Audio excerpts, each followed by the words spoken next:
Paskong Pasko na, keti King Porak, kay batyang opisyal selang yan, ing higanteng Christmas tree, keti King Municipal Hall Grounds, King Barangay Kangatba, inyang November 18.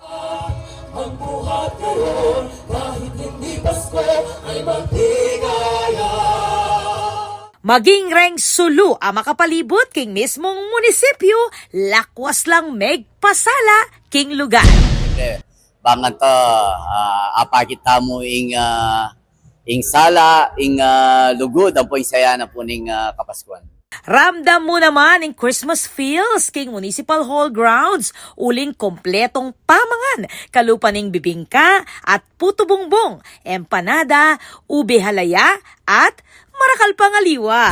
Tonight, we gather in the heart of our beloved town to celebrate a cherished tradition, the lighting of our holiday display.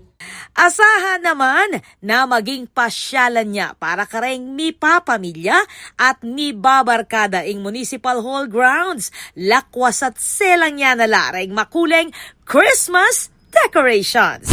These lights represent our journey. Isang bayan na dumaan sa hamon, ngunit patuloy na bumabangon, lumalaban at nagbibigay inspirasyon sa bawat isa. Inari ang programa kapamilataning makuleng fireworks display. Ako po, Patricia Mamangon para king News Force, Pampanga. Balitang tutuking Balen, susuyo.